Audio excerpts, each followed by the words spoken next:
interesting time dealing with the prayer, the salat, and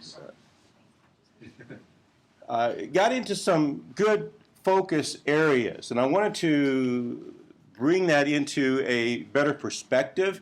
So we're going to pick up, remember salat is the prayer 5 times a day, and they have the different times. And Bruce is very familiar with the first time because when he was in Turkey they were rudely awoken right after getting there late at night and then being woken up at 5:30 with what you will hear in just a few minutes, the Fatiha. But they have these as prescribed times. They shift during the year because they're set according to the sun's time. And of course they have a number of different positions that they go through. It's very routine. It's the same around the world. So if you're in that same grouping, you will know what to do. Some groups change things, say different things, have a few more movements and so on, but it's basically the same. First, you go through ablution. You wash your hands, your face, your feet, your nostrils. I have a friend, Muhammad Adli, who's the main imam downtown, and took a class over there one time, and he kind of went through everything, and he took pleasure in showing us what you would do with the washing up. The men, only the men could go in there, of course. The women had to go in a separate door in a separate place, and we just went and we watched. I mean, we would sit in the back and watch. We didn't participate. But they were very kind to us, cookies and juice and Cokes afterwards. And so I'm thinking that we might do a field trip for the class on a Friday in the future. Their Jama, their big service on Friday afternoon, a little bit after lunch for those who can do that.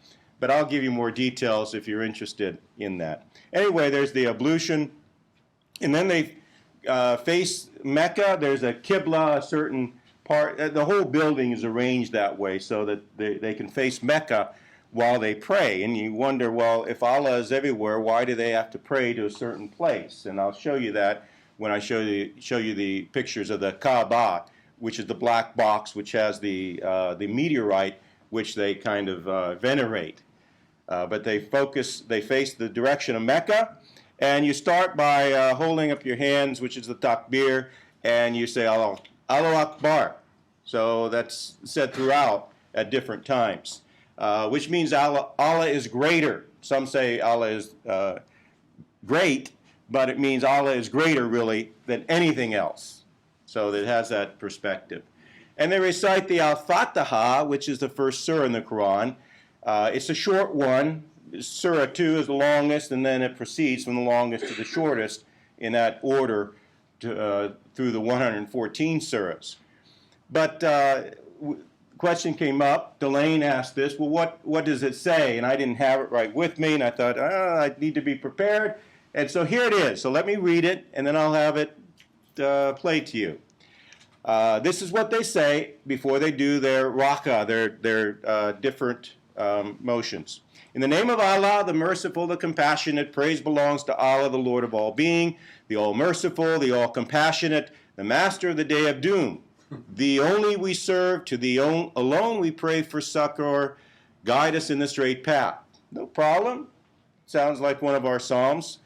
And then it goes on, the path of those whom thou hast blessed, Muslims, not of those against whom thou art wrathful, nor of those who are astray. And so you wonder, well, who are the ones that Allah is against? It doesn't name them specifically. But this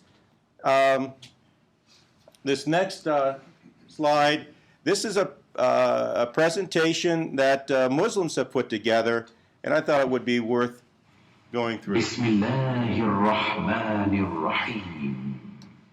Alhamdulillahi Rabbil Alameen. Ar-Rahmanir-Rahim. Maliki Yawmiddin. Iyyaka na'budu wa iyyaka nasta'in. Ihdina as-siratal mustaqim.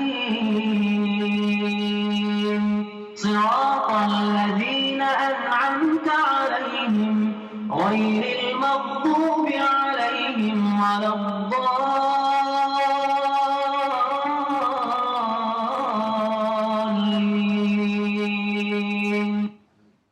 Okay, now that was put together by a Muslim organization, so they're not shy about saying what the traditional view of those who are found to be under wrath of God and those who have been led astray.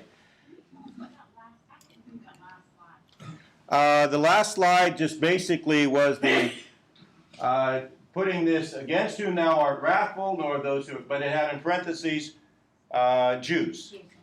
And those who are astray, it had in parentheses Christians. And so some will say, well, is that really what it means? Or could it have been more in context? I read one Muslim who was trying to say that it's just in context, and those were the pagans of that time, not Jews or Christians. Well, this is from Ibn Kathir, one of the revered commentators and historians, and this is what he says about it. These two paths are the paths of the Christians and Jews, a fact that the believer should beware of so that he avoids them. The Jews abandoned practicing the religion while the Christians lost the true knowledge. This is why anger descended upon the Jews while being described as led astray is more appropriate of the Christians. We should also mention that both the Christians and the Jews have earned the anger and are led astray, but the anger is one of the attributes more particular of the Jews. He goes on. Allah said about the Jews, those Jews, in parentheses notice, who incurred the curse of Allah and his wrath, Surah 560. The attribute that the Christians deserve most is that of being led astray, just as Allah said about them, who went astray before and who misled many and strayed themselves from the right path. So if we look at those surahs, which Ibn Kathir refers to, this is 560, shall I tell you of a recompense with Allah worse than that? Whomsoever Allah has cursed and with whom he is wroth, and made some of them apes and swine and worshippers of idols, they are worse situated and have gone further astray from the right way. That's in reference to the Jews. That's why Muslims are taught when they're little to refer to Jews as the descendants of apes and swine. And that is one thing that is often aimed at the Jews.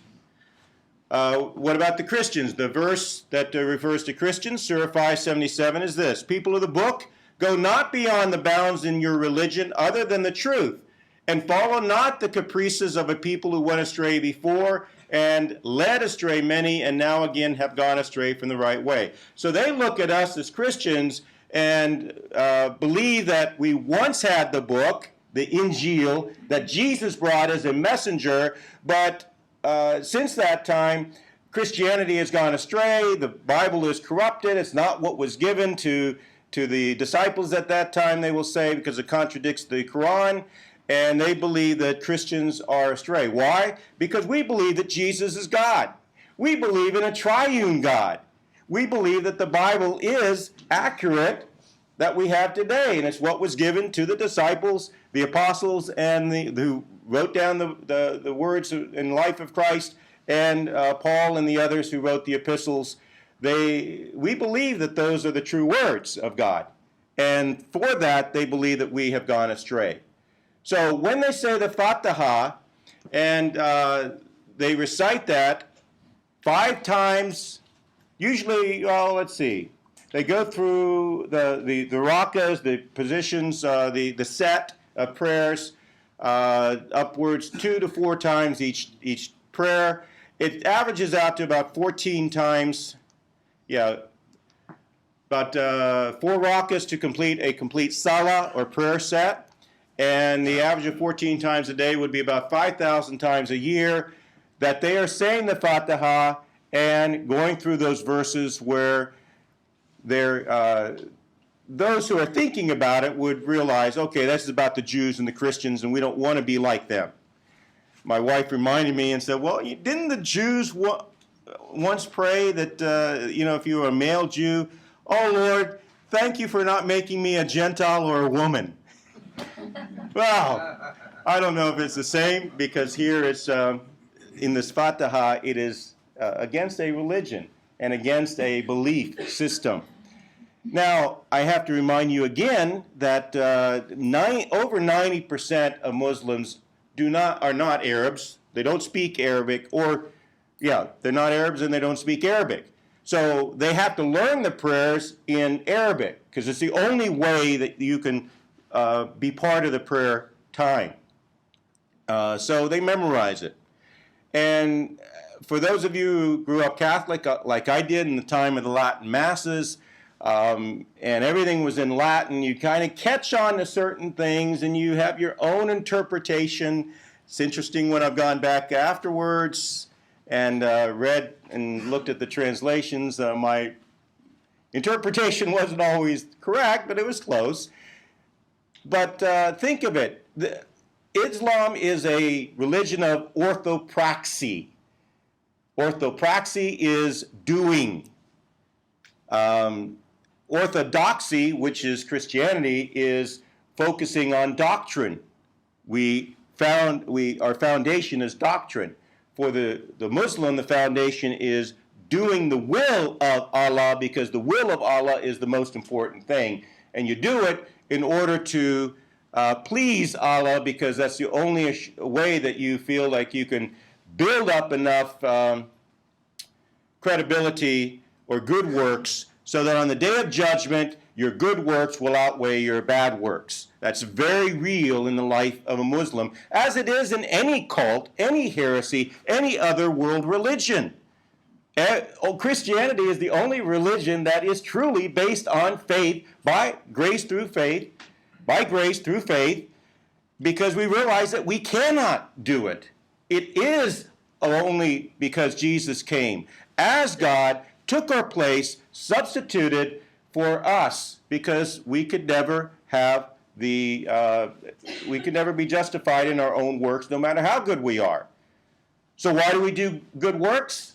We do them because, hopefully, we have been filled with the Spirit, and we love God. We want to do these things out of love, out of a desire to be the person that God has made us and freed us to be. So we do works. Works are very important. They kind of show that we have been saved. But in all other religions, especially Islam, it's very, very different. So this is part of it, the prayer. Any questions on the Fatiha or what I just dealt with in this? Yes? They have the prescribed prayers. Do they have free prayer like we do? Okay, the question was, they have the prescribed prayers that they do every day, and you can imagine every day of your life saying the same thing, going through the same motions, can be very routine. Now, it can also be kind of cleansing, because routines are sometimes helpful for fixing your mind. And here they have a focus. That's one thing I respect. They have a focus 5 times a day on Allah. And we Christians have much freedom. We could pray anytime, but we don't pray enough. We all will admit that. So that should be a reminder to us. But do they have times of just personal prayers? Yes, there is a time that during that, or they can do that before the official prayer time or after that, and you'll see some of them remain there and they'll pray for family problems and stuff like that, health problems, whatever, as we would to a degree. But I don't see as much of that. They go and they go through their prayers, they get up and they go back to work and so on. But a good question. Okay, well, let's go through the third pillar is the practice of giving money to the poor, and that's called zakat. And zakat is basically 2.5% of your holdings. So it's not just what you earn in a year, but if you have a lot of investments and so on, it can be quite a bit that you're expected to give.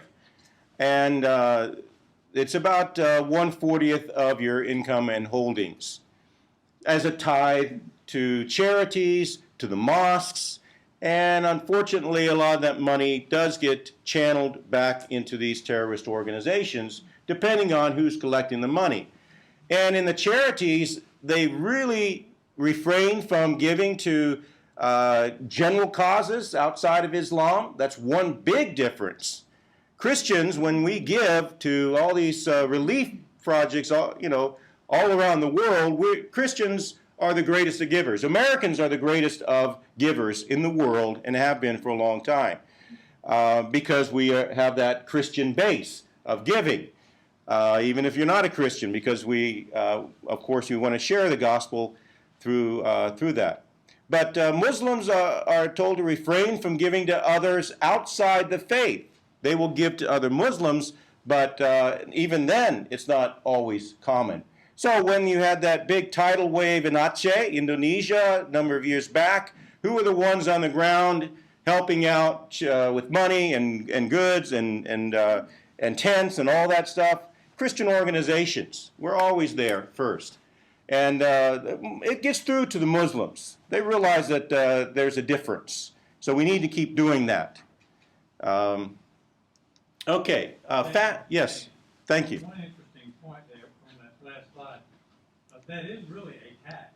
And when we were involved with the finances of the hospital in Pakistan, any money that's held in a bank account is taxed, and the bank is obligated to give that money to the mosque. And so people empty all the bank accounts out right before the end, then they put the money back in. But it's kind of interesting. They manipulate their banking situation a lot. So same with borrowing and lending. They're not supposed to do that, so they can buy stuff differently. Yeah, they find ways to manipulate the system, as we would too, I guess. Swiss bank accounts. Swiss bank accounts? Are there a lot of? Well, I guess that they would have. under the IRS code. Yes, right. They would have, like we do with Swiss and offshore accounts. Okay, so the point there was that it is more or less a tax, and so they have to realize that. Okay, thank you. Fasting is called Psalm, and we are more familiar with the month of fasting, which is called Ramadan. It's one of the 12 months that they have. The months are set out differently. They go by a lunar system.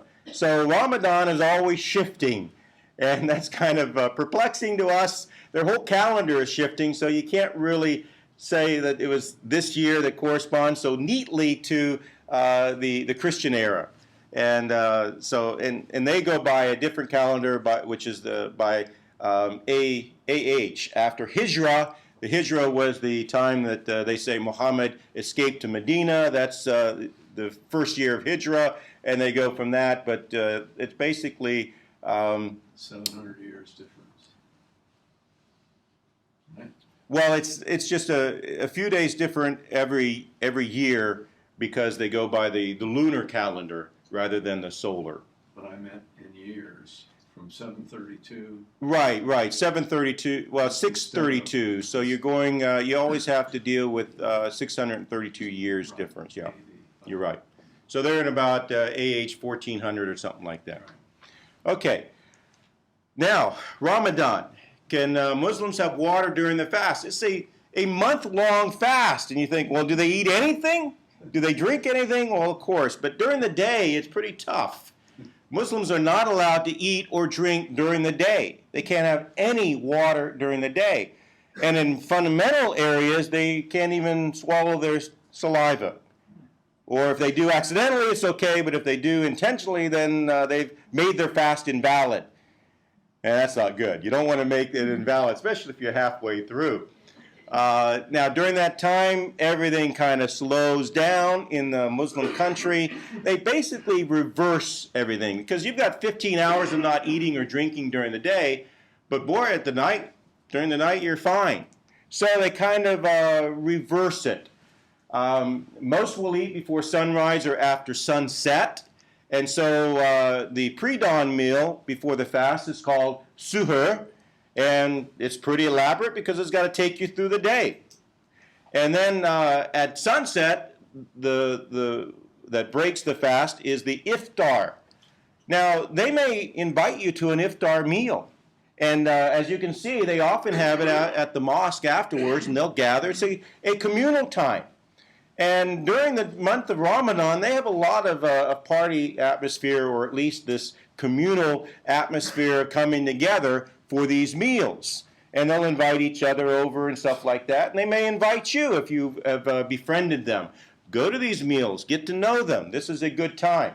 Good food, too. But they kind of reverse it. So students who go to school here have a hard time. My wife has often said that they've been kind of,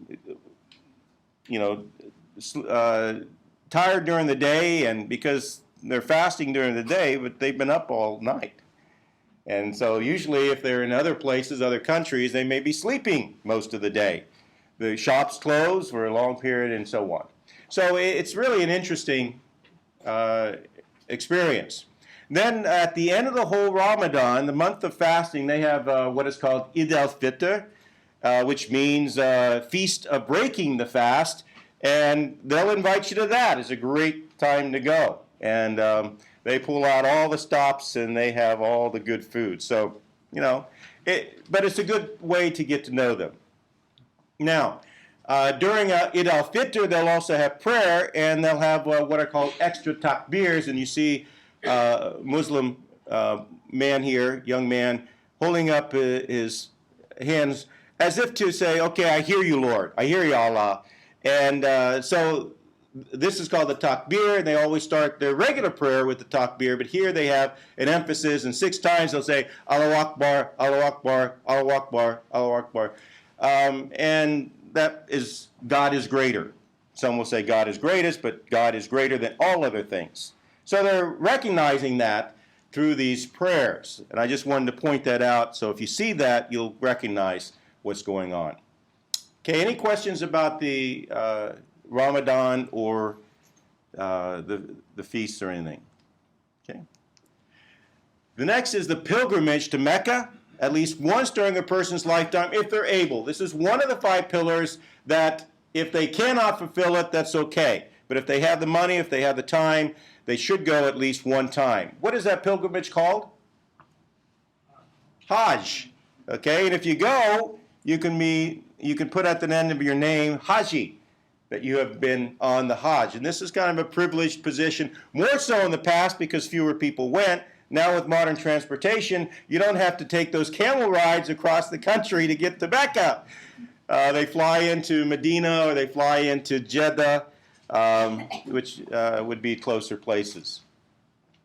And at the Hajj, they are given basically a couple of sheets, and they're supposed to show the commonality. So even if they're a billionaire, they just put on a couple of sheets during those times of going through. Or any time of the year? This is a certain time of the year, and it's for 5 days. It may fall in Ramadan, but it doesn't. It's usually not. So if you went next week, would that count? Well, it would not count for the regular Hajj. It's a one-time-a-year period for 5 days and during a certain month. And millions go now. So they have crowd control. And you heard a couple years ago that with the Stampedes, they set a record of, I think it was 1,748 people were killed in the Stampede. Because they have so many in the crowds, if something happens, then that would be the unfortunate part. And what are they doing there? The central part is the Grand Mosque. And in the Grand Mosque, in the center is this black box called the Kaaba. And they believe that the original Kaaba was built by Adam and then later repaired by Abraham and Ishmael. When he went down to sacrifice Ishmael, it would have been in Mecca, according to their traditions.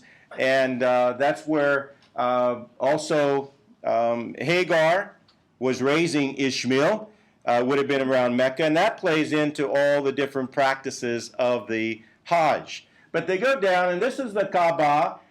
In the time of Muhammad, supposedly it contained 360 idols for the different gods of the surrounding area. And so this was the only reason that Mecca would have been on the map for anybody. They would have come by caravan. The caravans would have gone through there to have a respite, even though there wasn't much water and there wasn't an oasis. It was just pretty barren. But they would have... they were supposed to come and worship because of the gods in the Kaaba. But we have no historical record that there was ever a Kaaba there before the 8th century, years after Muhammad even, historically. But what are they coming also to worship? You see that little corner here, and this houses a meteorite. It used to be clear now, and they said it turned black because of certain circumstances, but it's a black meteorite, polished now because everybody's supposed to go and touch it or kiss it. And it's just through the many years, it's been rubbed very smooth. But that's the center point.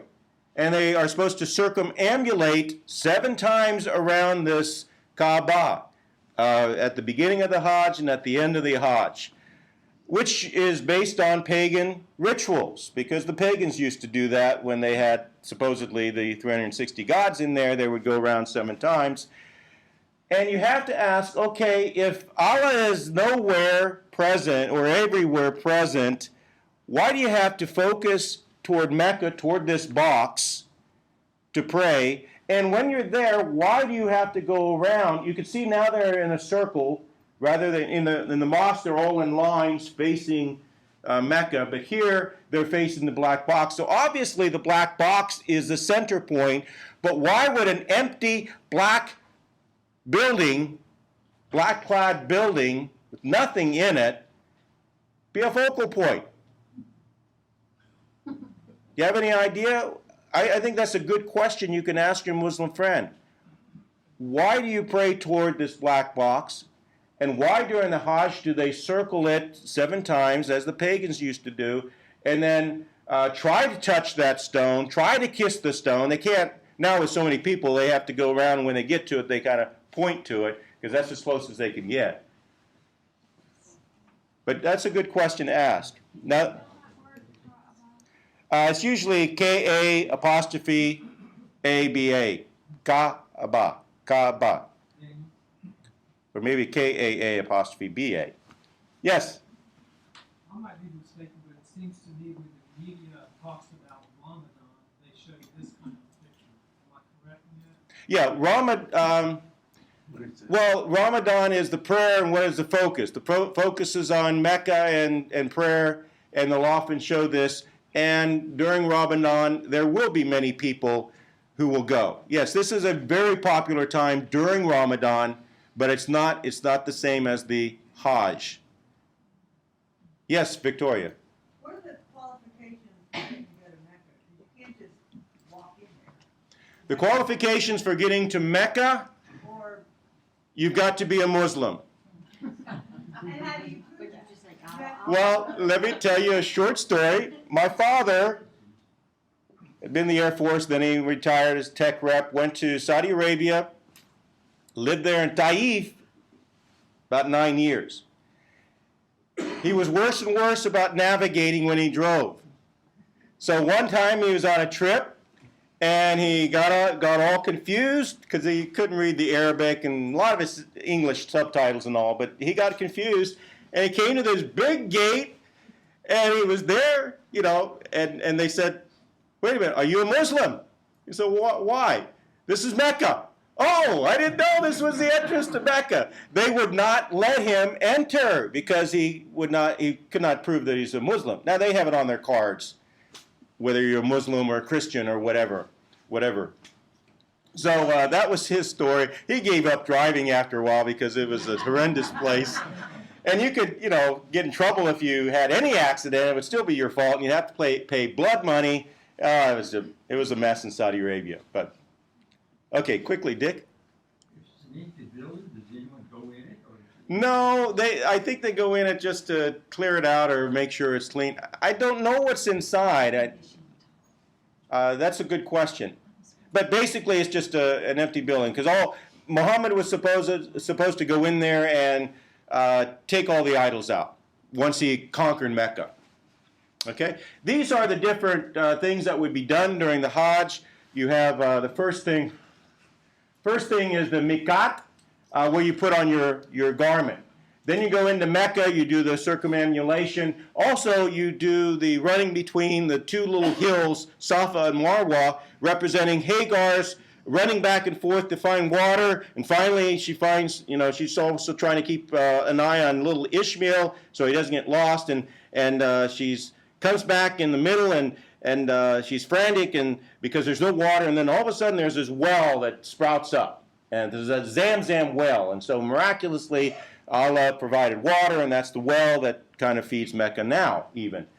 But they represent that going back. It's about a half a kilometer from between these two hills. They go back and forth 7 times during their time in the mosque. It's now part of the mosque, and it's all in these channels or these long hallways. So it's all inside. It's air conditioned, and you have 4 ways, one big road, a hallway going down, one back, and then in the middle you have divided for those who need extra help and so on. It's very interesting, but all air conditioned, and they've had some stampedes inside of that. Oh, and then so the second day you go all the way out. Mina is where they have all the tents. It's a tent city. Look up Mina and the tent city. It's just vast because you got a couple million people there. And they have the encampment. And then they're supposed to go to the plain of Arafat, and they spend the afternoon there just praying. So sitting around and praying. It's supposed to be meditative time. Then one of those evenings, they go back to Muzdalifa, number 5, and they finish their prayer there and spend the night. And then they go back to Mina. And what they do at Mina, there's also these 3 pillars. There used to be 3 pillars. They're supposed to represent Satan. And they do this a number of times during the Hajj. They go by, they're supposed to collect 7 rocks or 7 stones and go there and stone Satan. So throw stones at Satan. Now, that used to be a dangerous place because they used to circle it, and if you missed the pillar, then you got hit by somebody else on the other side. So now they have replaced the pillars with a wall. So you go to a certain place, you got the wall, and you throw stones against the wall. So they've had to kind of improvise because of the crowds. But that's what you do at Hajj for those 5 days. Okay? Any questions on that? Yes? Are children a part of this? I have not seen any children involved in this. I imagine they could be, but it's usually something you do as an adult. And women don't do it as often, but they are part of it. And I had a class at CIU with an American who became a Muslim for 10 years. He was one of their chief apologists. Then he realized that Islam was not true, became a Christian, and he teaches now on Islam. And it was fascinating listening to him go through the different stages of the Hajj, because he did that several times as a Muslim, but no longer.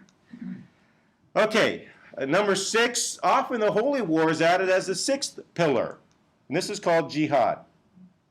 Now, I have a whole lesson later on jihad. I just wanted to mention a couple things. Force is advocated to overcome the infidels and spread Islam. That's one of the aspects of jihad. It's been that way for 1,400 years.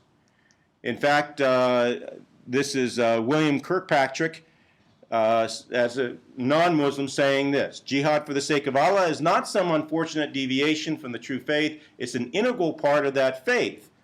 And he points to someone like this in the Hadith. The Hadith were the words of Muhammad, transcribed 200 years later, where it says, "Our prophet, the messenger of our Lord, has ordered us to fight you till you worship Allah alone or give jizya," that tribute, that head tax. "And our prophet has informed us that our Lord says, whoever amongst us is killed or martyred shall go to paradise to lead such a luxurious life as he has never seen, and whoever amongst us remain alive shall become your master." Now, this is what is written in the Hadith. This is supposed to be the words of the Prophet Muhammad given to them.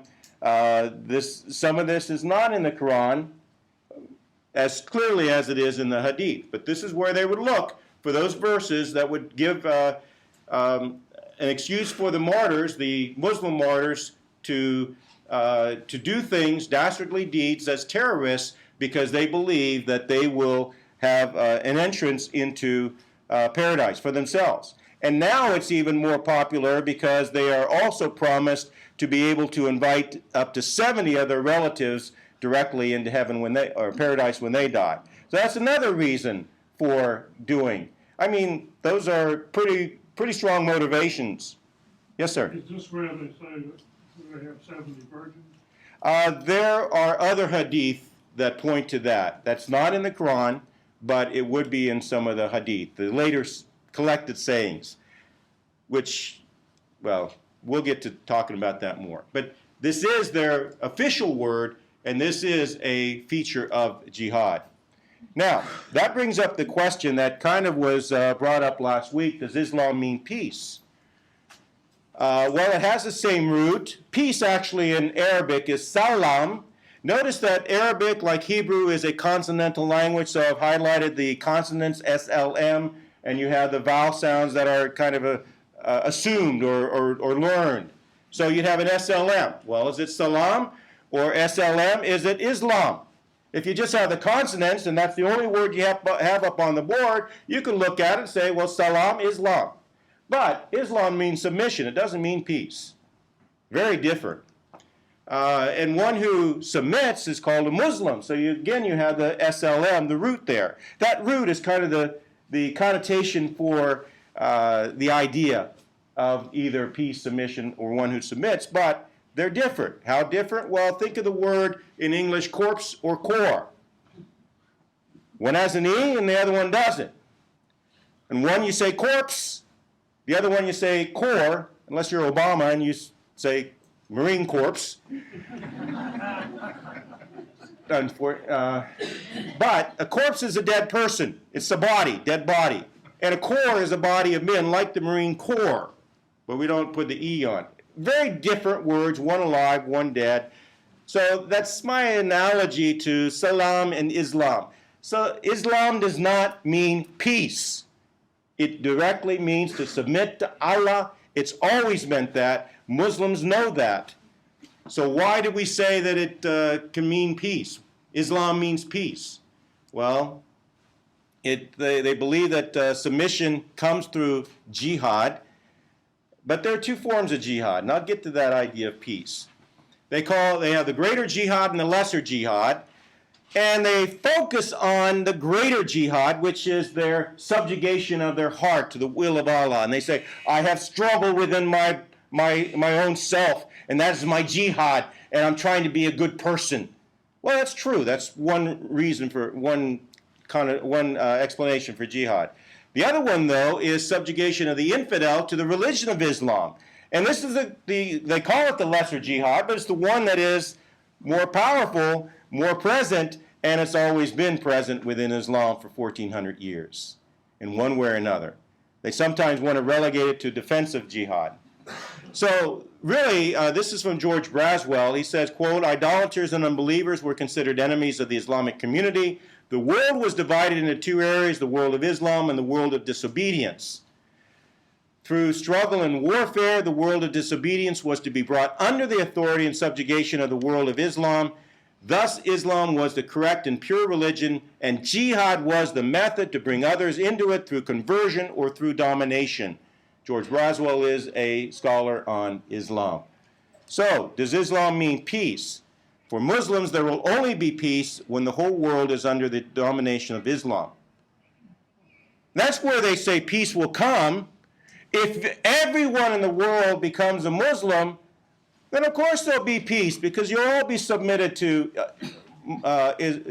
Allah. Just like in Saudi Arabia, where most are Muslims, and there's great peace in Saudi Arabia, and there's great peace throughout the Middle East, where you have the Muslim majority countries, and they're all peaceful, aren't they?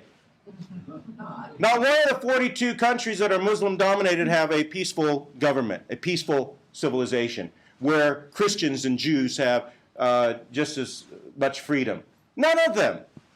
So there's a problem in that foundational answer, but that's what they keep saying. There will be peace when everybody is subjugated.